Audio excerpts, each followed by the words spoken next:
Good morning student. मैं ममता शर्मा आदर्श बाल निकेतन उच्च माध्यमिक विद्यालय में हिंदी अध्यापिका आप सभी बच्चों का हिंदी ऑनलाइन क्लास में हार्दिक स्वागत करती हूँ। स्टूडेंट, आप सभी को आज हिंदी दिवस की बहुत बहुत शुभकामनाएं। आज हिंदी दिवस है और हिंदी हमारी राष्ट्रभाषा है और हम हिंदी ही पढ़ रहे हैं, तो बहुत ही खुशी की बात है। तो आज हम अपने वसंत भाग 3 से पाठ 16 के दूसरे भाग का अध्ययन करेंगे, जिसका नाम है पानी की कहानी और जिसके लेखक हैं रामचंद्र तिवारी। हमने इसके एक भाग को पढ़ लिया था। जो ओस की बूंद है वो अपनी कहानी है, वो बताती है। उसी वो अपनी जो कहानी बता रही है कि किस तरह से पृथ्वी थी, वो पहले एक गर्म आग का गोले के समान थी और पृथ्वी कैसे बनी, किस तरीके से सूर्य का एक टूटा हुआ भाग पृथ्वी पर गिरा, फिर उसके कई टुकड़े हो गए। उन्हीं टुकड़ों का एक भाग जो है वो हमारी पृथ्वी है और यह पहले आग के लपटों की तरह एकदम गर्म थी, जैसे आग होती है वैसे ही हमारी पृथ्वी बहुत गर्म थी, इस पर कोई जीव जंतु नहीं रह सकते थे। धीरे धीरे ये ठंडी हुई, ठंडी होने पर इसमें जलधारा है वो बहने लग गई, फिर उसने ठोस का ठोस रूप ले लिया, बर्फ रूप में परिवर्तित हो गई। तो इस प्रकार से यह जो बर्फ जो ओस की बूंद है वो अपनी कहानी है वो बता रही हैं। हम आगे पढ़ते हैं। पेज नंबर अपना 99 है, 99 पेज पे। मैं कई माह समुद्र में इधर उधर घूमती रही, फिर एक दिन गर्म धारा से भेंट हो गई। धारा के चलते अस्तित्व को ठंडक पहुंचाने के लिए हमने उसकी गर्मी सोखनी प्रारंभ कर दी और इसके फलस्वरूप में पिघल पड़ी और पानी बनकर समुद्र में मिल गई। मैं कई मास तक, कौन कह रहा है ये मैं कई मास तक? ओस की बूंद करी कई मास, मास यानी महीने, क्योंकि मैं कई महीनों तक इधर उधर घूमती रही। फिर एक दिन जो गर्म धारा से है वो ओस की बूंद की भेंट हो गई। तो धारा के चलते अस्तित्व को ठंडक पहुंचाने के लिए उसने क्या किया, उसकी बूंद ने उसकी जो गर्मी थी वो सोखनी प्रारंभ कर दी और इसके फलस्वरूप क्या हुआ कि जो ओस की बूंद थी वो पिघल पड़ी और पानी के रूप में पानी भरकर वह समुद्र में मिल गई। क्योंकि ओस की बूंद होती है, उसको यदि गर्म चीज मिल जाए तो वो तो बहेगी, पानी बन ही जाएगा उसका। तो इसके परिणाम स्वरूप पानी बनकर समुद्र में मिल गई। एक दिन से लेके आप समुद्र में मिल गई, यहाँ तक अंडरलाइन कर लीजिए। एक दिन गर्म धारा से भेंट हो गई से लेके और समुद्र में मिल गई, यहाँ तक अंडरलाइन कर लेंगे। समुद्र का भाग बनकर मैंने जो दृश्य देखा वह वर्णनातीत है। मैं अभी तक एक मिनट। समुद्र का वह भाग जो दृश्य देखा वह वर्णनातीत है। वर्णनातीत है यानी जिसका वर्णन नहीं किया जा सके। मैं अभी तक समझती थी कि समुद्र में केवल मेरे बंधु बांधवों का ही राज्य है, परंतु अब ज्ञात हुआ कि समुद्र में चहल पहल वास्तव में दूसरे ही जीवों की है और उसमें निरा नमक भरा है। पहले पहल समुद्र का खारापन मुझे बिल्कुल नहीं भाया, जी मिचलाने लगा, पर धीरे धीरे अब सहन हो चला। समुद्र का एक भाग बनकर जो मैंने दृश्य देखा वर्णनातीत यानी वर्णन के योग्य नहीं, जिसका वर्णन है वो नहीं किया जा सके उसे कहते हैं वर्णनातीत। तो वो कह रहे हैं कि मैं अभी तक समझती थी कि समुद्र में केवल मेरे बंधु बांधवों का ही राज्य है, कि समुद्र में जो ओस की बूंद है वो कह रही थी मुझे ऐसे लगा कि मेरे जो बंधु जन है, मेरे जो सखा जन है, जो मेरे मित्र है, मेरे जो साथी हैं, उनका ही राज्य है वहाँ पे। परंतु अब उसको ज्ञात हुआ था कि समुद्र में तो चहल पहल और दूसरे जीवों की भी है, यानी समुद्र में तो और भी तरह के जीव रहते हैं और उसमें नीरा नमक भरा है। समुद्र में क्या भरा रहता है? समुद्र का पानी खारा रहता है ना, तो उसमें क्या है, नमक ज्यादा मात्रा में है, तो नमक भरा रहता है। पहले पहल में मुझे समुद्र का खारापन मुझे बिल्कुल नहीं भाया, जी मिचलाने लगा, पर धीरे धीरे अब सहन हो चला है। उसकी बूंद बता रही है कि जब धीरे धीरे मैं समुद्र के पानी में मिल गई और वहां गई तो मुझे पहले का जो उसका पानी था वह बहुत खारा लगा, पहले तो समुद्र का खारापन उस ओस की बूंद को बिल्कुल भी पसंद नहीं आया। फिर उसका जी मचलाने लगता था, लेकिन धीरे धीरे उसको यह सहन हो चला था, यानी धीरे धीरे उस वातावरण में उसमें रहने की उसको आदत हो गई थी। एक दिन मेरे जी में आया कि समुद्र के ऊपर तो बहुत घूम चुकी हूँ, भीतर चलकर भी देखना चाहिए कि क्या है। इस कार्य के लिए मैंने गहरे जाना प्रारंभ कर दिया।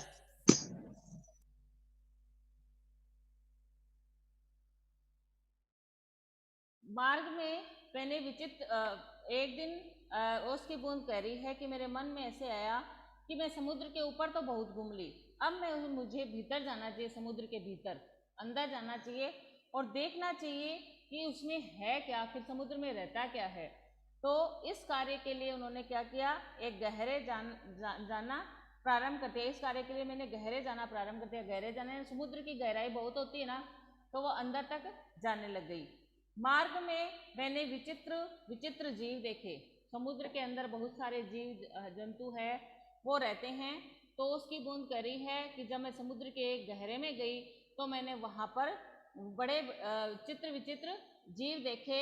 मैंने अत्यंत धीरे रेंगने वाले घोंगे, जालीदार मछलियाँ, कई कई मन भारी कछुए और हाथों वाली मछलियाँ देखी। एक मछली ऐसी जो मनुष्य से कई गुना लंबी थी, उसके 8 हाथ थे। वह इन हाथों से अपने शिकार को जकड़ लेती थी।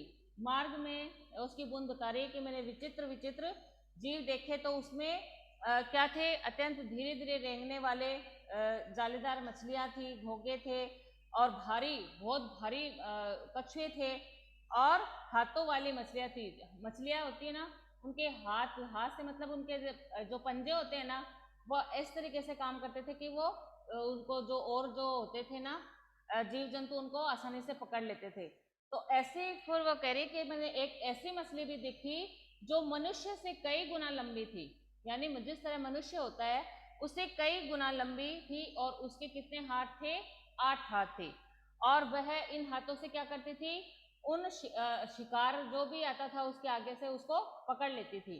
अंडरलाइन करेंगे यहाँ से, मार्ग में मैंने विचित्र विचित्र जीव देखे, शिकार को जकड़ लेती थी। इसमें से 3 प्रश्न देख रहे हैं, बन रहे हैं कि लेखक ने समुद्र में कौन कौन से जीव देखे और जो एक मछली उन्होंने इस विशेष प्रकार की दिखी उसमें क्या गुण थे। तो उसको मनुष्य से वह कई गुना लंबी थी, उसके जो 8 हाथ थे और इन हाथों से वह शिकार को पकड़ लेती थी।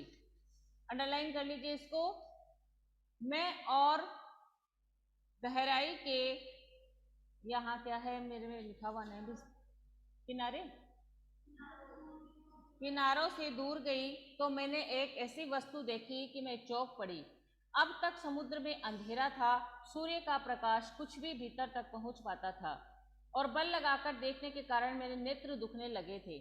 मैं सोच रही थी कि यहाँ पर जीवों को कैसे दिखाई पड़ता होगा कि सामने ऐसा जीव दिखाई पड़ा मानो कोई लालटेन लिए घूम रहा हो। यह एक अत्यंत सुंदर मछली थी, उसके शरीर से एक प्रकार की चमक निकलती थी जो इसे मार्ग दिखलाती थी। इसका प्रकाश देखकर कितनी छोटी छोटी अनजान मछलियां उसके पास आ जाती थी और यह जब भूखी होती तो पेट भर उनका भोजन करती थी। विचित्र है, जब मैं और नीचे समुद्र की गहरी तक पहुंची तो देखा वहां भी जंगल है, छोटे ठिंगने मोटे पत्ते वाले पेड़ बहुतायत से उगे हुए हैं। वहां पर पहाड़ियां हैं, घाटियां हैं। इन पहाड़ियों की गुफाओं में नाना प्रकार के जीव रहते हैं जो निपट अंधेरे तथा महा आलसी हैं। लेखक वो कह रहे हैं कि जब ओस की बूंद है वो जब और किनारों की से दूर गई तो वह एक ऐसी वस्तु देखकर चौंक पड़ी कि अब तक समुद्र में क्या था, अंधेरा था, लेकिन और ऐसे लग रहा था कि सूर्य का जो प्रकाश है वो कुछ मतलब गहराई तक ही जा सकता था और नीचे जाने पर ऐसे अंधकार जैसा लग रहा था। और ओस की बूंद है वो समुद्र में जाने के कारण जो चीज़ें वहाँ देख रही थी, चित्र विचित्र जीव देख रही थी, तो वो अपनी अपनी आंखों पे जोर देकर देख रही थी उनको। और फिर क्या हुआ कि वहाँ पर उनको जब वो जोर लगाकर देख रही थी इन जीवों को, तो उसकी आंखें है वो दुखने लग गई। तो वो सोच रही थी कि यहाँ पर जो रहने वाले जीव हैं उनको कैसे दिखाई पड़ता होगा, कि मैं इतनी जोर लगा के आंखों से इनको देख रही हूँ, तो यहाँ पर जो रह रहे हैं इनको कैसे दिखाई देता होगा। फिर उसने देखा, उसकी बूंद ने, कि उसके सामने एक ऐसा जीव आया जो ऐसा लग रहा था कि जो उसे लालटेन साथ में लिए घूम रहा हो। तो क्योंकि वो जो प्रकाश निकल रहा था वह उसके शरीर से ही निकल रहा था, और उसका जो वो ऐसी मछली थी जो उसमें उसके शरीर से एक विशेष प्रकार की चमक निकलती थी, और वह जो चमक है वो उसे रास्ता दिखाती जाती थी।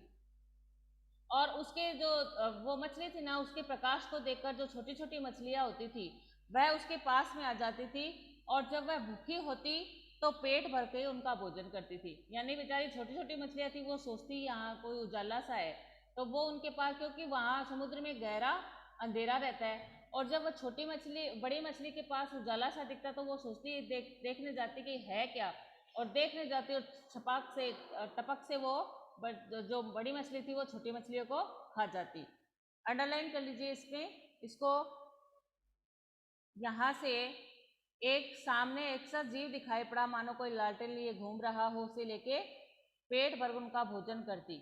यहाँ तक लेखक कह रहे हैं कि जब वे और नीचे समुद्र की गहरी तह तक पहुंचे तो उन्होंने वहां देखा कि वहां भी जंगल है।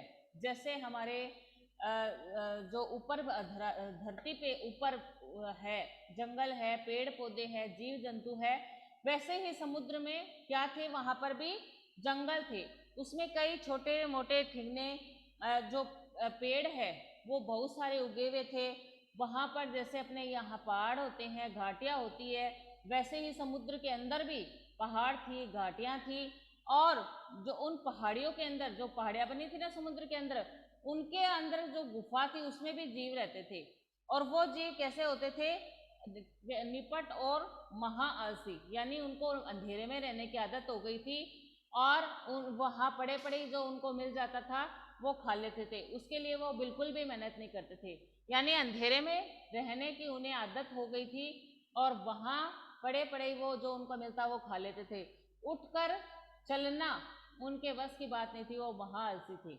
इसको भी अंडरलाइन करेंगे आप हम लोग, कि जब मैं नीचे समुद्र की गहरी, यानी प्रश्न अपना बन सकता है कि ओस की बूंद जब नीचे समुद्र के गहरे में गए तो उसने वहाँ क्या देखा, तो हो जाएगा यहाँ से वहाँ भी जंगल है, छोटे छोटे ठिगने, मोटे पत्ते वाले पेड़ बहुतायत से उगे हुए हैं, वहाँ पर पहाड़ियाँ हैं, घाटियाँ हैं। इन पहाड़ियों की गुफाओं में नाना प्रकार के जीव रहते हैं जो निपट अंधेरे अंधे हैं वो, और महाआलसी हैं। अंडरलाइन कर लिया इसको। आगे पढ़ते हैं। यह सब देखने में मुझे कई वर्ष लगे, जी में आया कि ऊपर लौट चले। कि वो कह रहे हैं कि ये सब देखने में, जब मैंने इतनी सारी चीजें देखी तो इनको देखने में मुझे कई वर्ष लग गए, और जी में आया, उसके ओस की बूंद के मन में आया कि मैं ऊपर लौट के आऊं, परंतु प्रयत्न करने पर जान पड़ा कि यह असंभव है। मेरे ऊपर पानी की कोई 3 मील मोटी तह थी। मैं भूमि में घुसकर जान बचाने की चेष्टा करने लगी। यह मेरे लिए कोई नई बात न थी। करोड़ों जल कण इसी भांति अपनी जान बचाते हैं और समुद्र का जल नीचे धंसता जाता है। यह सब देखने में मुझे कई वर्ष लगे। वो उसकी बूंद करी है कि जब मैंने ये देखा तो उसमें कई वर्ष लग गए, और मुझे ऐसा मन में आया कि मैं लौट चलूं, लेकिन यह प्रयत्न करने पर, यदि मैं इसके लिए ऊपर लौटने के लिए प्रयास भी करती तो ये एक असंभव बात थी। असंभव यानी संभव और असंभव में क्या अंतर है? संभव यानी, और असंभव जो नहीं हो सकता। तो वो कह रहे थे ओस की बूंद के मेरे ऊपर कितना पानी था, पानी की कोई 3 मील मोटी तह थी। अंडरलाइन करेंगे उसको। पानी के ऊपर कितनी मील मोटी तह थी? पानी की कोई 3 मील मोटी तह थी। तो भूमि में घुसकर जान बचाने की वह चेष्टा करने लगी, और उसकी बूंद कहती है मेरे लिए कोई नई बात नहीं है, क्योंकि करोड़ों जो जलकण होते हैं वो अपनी इसी तरह से जान बचाते हैं, और समुद्र का जल है वो नीचे धंसा जाता है। मैं अपने दूसरे भाइयों के पीछे पीछे चट्टान में घुस गई। कई वर्षों में कई मील मोटी चट्टान में घुसकर हम पृथ्वी के भीतर एक खोखले स्थान में निकले और एक स्थान पर इकट्ठा होकर हम लोगों ने सोचा कि क्या करना चाहिए। कुछ की सम्मति में वहीं पड़ा रहना ठीक था, परंतु हम में से कुछ उत्साही युवा थे। वे एक स्वर में बोले, हम खोज करेंगे, पृथ्वी के हृदय में घूम घूम कर देखेंगे कि भीतर क्या छिपा हुआ है। कि मैं अपने दूसरे भाइयों के पीछे पीछे चट्टान में घुस गई, यानी ओस की बूंद थी वो दूसरी जो और असंख्य जो ओस की बूंदें थी उनके साथ वो चट्टान में घुस गई और कई वर्षों में कई मील मोटी चट्टान में घुसकर हम पृथ्वी के भीतर एक खोखले स्थान में निकले और कई वर्षों तक वो वहीं पड़े रहे। फिर वहां से एक मोटी चट्टान में घुसे और फिर पृथ्वी के जो एक खोखले भाग में से वो निकले और एक स्थान पर इकट्ठा हुए। वो सारी ओस की बूंदें एक स्थान पर इकट्ठा हुई। उन लोगों ने सोचा कि अब क्या करना चाहिए। कुछ की सम्मति में वही पड़ा रहना ठीक था। कुछ ओस की बूंदें थी वो बोली कि हमारा यहीं रहना ठीक है, परंतु उसमें भी कुछ उत्साही युवा थे। उत्साही यानी जिसमें काम करने का उत्साह हो। कोई तो ऐसे कहता है रहने दो ना, यही ठीक है। किसी में उत्साह है कि हम देखेंगे कि आगे है क्या, तो उसमें कुछ उत्साही युवा थे। वे एक स्वर में बोले, वो सारे एक स्वर में बोले कि हम खोज करेंगे कि पृथ्वी के हृदय में घूम कर देखेंगे कि भीतर क्या छुपा है। कि हम खोज करेंगे कि हमारी पृथ्वी के भीतर आखिर और चीजें क्या क्या है, यह हम देखेंगे कि हमारी जो ये भूमि है, ये जो अपनी मातृभूमि है, इसके गर्भ में अनेक रहस्य छिपे हुए हैं। इसमें सोना भी है, चांदी भी है, पीतल भी है, अब्रक भी है, कोयला भी है, न जाने कितने सारी धातुएं हैं, कितने सारे खनिज लवण है, कितने सारी अनमोल चीजें हैं। तो ये सब वो कह रहे हैं कि ये सब चीज हम देखेंगे कि और पृथ्वी में हमारे है क्या क्या। अब हम शोर मचाते हुए आगे बढ़े तो एक ऐसे स्थान पर पहुंचे जहां ठोस वस्तु का नाम भी न था। बड़ी बड़ी चट्टानें लाल पीली पड़ी थी और नाना प्रकार की धातुएं उधर उधर बहने को उतावली हो रही थी। इसी स्थान के आसपास एक दुर्घटना होते होते बची। हम लोग अपनी इस खोज से इतने प्रसन्न थे कि अंधाधुंध बिना मार्ग देखे बढ़े जाते थे। इससे अचानक एक ऐसी जगह जा पहुंचे जहां तापक्रम बहुत ऊंचा था। यह हमारे लिए असह्य था। हमारे अगुआ कांपे और देखते देखते उनका शरीर ओसजन और हाइड्रोजन में विभाजित हो गया। ओसजन यानी ऑक्सीजन और हाइड्रोजन यानी हाइड्रोजन में विभाजित हो गया। इस दुर्घटना से मेरे कान खड़े हो गए। मैं अपने और बुद्धिमान साथियों के साथ एक और निकल भागी। इसी स्थान ओस की बूंद बता रही है कि हम अब उन्होंने निर्णय किया कि हम तो पृथ्वी खोज करेंगे। तो ऐसे करते करते वो शोर मचाते आगे बढ़ रहे थे और फिर वहां पर ऐसे स्थान पर पहुंच गए जहां पर ठोस वस्तु का नाम भी नहीं था।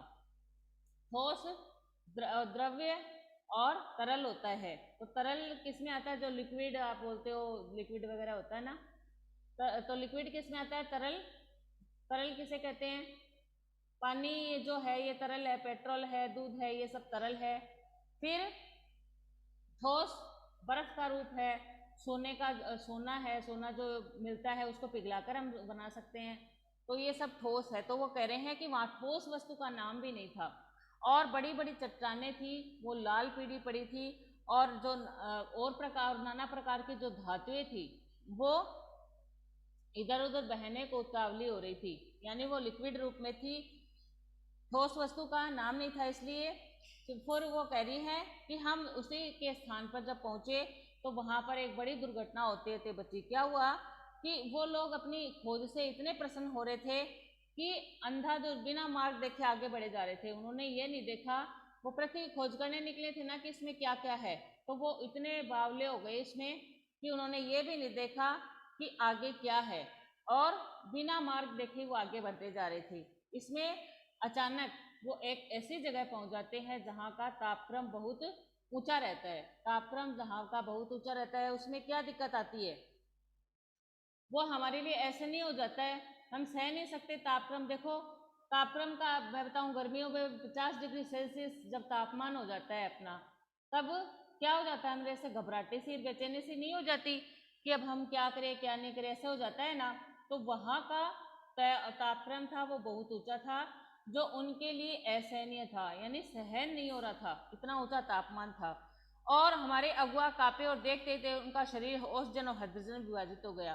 फिर जो उनके अगुआ थे, यानी आगे रहने वाले थे, उनके अगुआ कर रहे थे, उनका शरीर है वो ऑक्सीजन और हाइड्रोजन में बदल गया। इस दुर्घटना से उसकी बूंद कह रही है कि मेरे कान है वो खड़े हो गए और मैं अपने बुद्धिमान साथियों के साथ और निकल भागी। हम लोग अब एक ऐसे स्थान पर पहुंचे जहां पृथ्वी का गर्भ रह रहकर हिल रहा था। एक बड़े जोर का धड़ाका हुआ, हम बड़ी तेजी से बाहर फेंक दिए गए, हम ऊंचे आकाश में उड़ चले। इस दुर्घटना से हम चौंक पड़े थे। पीछे देखने से ज्ञात हुआ कि पृथ्वी फट गई है और उसमें धुआं, रेत, पिघली धातुएं, थलपटे निकल रही है। यह दृश्य बड़ा शानदार था और इसे देखने की हमें बार बार इच्छा हो रही थी। मैं समझ गया वो क्या थी, ज्वालामुखी। कि वो तुम ज्वालामुखी की बात कर रही हो। ज्वालामुखी से क्या होता है, ज्वालामुखी जब फटता है ना, तब उसमें से देखते हो कि धुआं सा, गैस है और सारी चीज़ें हैं वो बाहर निकल आती है। तो वो ओस की बूंद बता रही है कि अब हम लोग एक ऐसे स्थान पर पहुंचे जहां पृथ्वी का गर्भ रह रहकर हिल रहा था। गर्भ यानी ज्वालामुखी होती है वो ऐसे एक पहाड़ सा होता है और उसके ऊपर, हाँ हाँ, फिर वो उसमें क्या, जब वो अत्यधिक तो वो ऐसे ऐसे ऐसे करता है ना, तब ऐसे लगता है जैसे वो हिल रहा हो और फिर एक साथ में वो फूटता है तो उसमें से वो लावा निकलता रहता है, वो जो अत्यधिक गर्म होता है वो। तो उसमें दुर्घटना भी हो जाती है। तो वो कह रही हैं कि फिर एक ऐसे हमें लगा कि वहाँ से वहाँ का जो गर्भ था वो हिल रहा था।